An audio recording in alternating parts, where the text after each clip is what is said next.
納米技術士兵學院 Institute for Soldier Nanotechnologies 係由麻省理工學院、美國陸軍同納米技術行業嘅合作伙伴組成嘅團隊。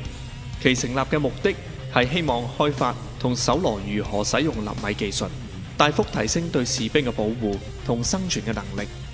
學院成立於2002年3月12日，當時美國陸軍選定咗麻省理工學院成為研究納米技術士兵嘅學院。呢個研究任務嘅目的不僅包括降低士兵攜帶物嘅重量，亦提高裝甲對爆炸同彈道嘅防護能力，同時亦創造咗檢測同解讀化學及生物武器分析嘅新方法，為士兵提供生理情況即時監測同直接自動化嘅醫療，並提高士兵環境感知嘅能力。納米技術士兵學院亦表示，有興趣使用納米技術嚟幫助創建電子設備同人類神經系統用嘅無縫接口，使士兵能成為機械人戰士 （Cyborg Soldier）。One man in tune with technology is the world's first cyborg. Part man, part machine. Kevin Warwick, cybernetics professor at Reading University, England, took a leap into the future as long ago as 2002. For 3 months, a silicon chip was implanted into the nerves in his arm. At that time, no human had had an implant of this type before. It was a procedure that until then had only been tested on chickens. Would the body reject it? Would it affect the way I moved or my sensory capabilities? I could have lost the use of my hand. Could it affect my brain? Ultimately, could have sent me crazy.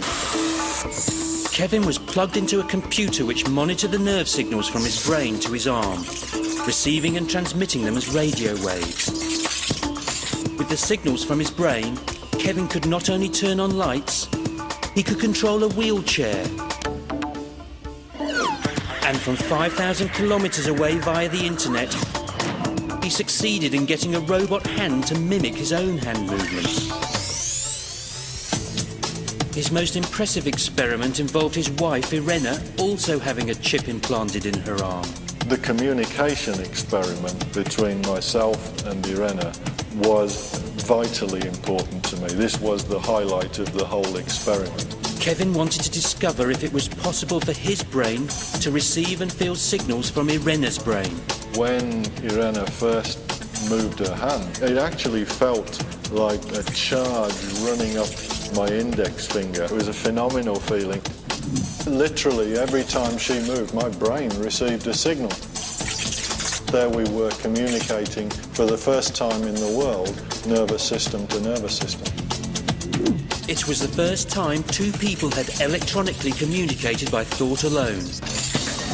In 2006, Kevin wants to implant a chip directly into his brain. In the short term, we're going to see implants used to help people who are paralysed switch on lights, operate the TV, just by thinking about it. In 30 years, he believes we'll all have chips in our brains. But ultimately, having extra memory, having downloads from the computer, uploading from the brain. Earth is going to be controlled by cyborgs. Humans are going to be something of a subspecies. We'll be half man, half machine, with super memory, super senses and superpowers. I think quite clearly that's where we're going. Superhuman.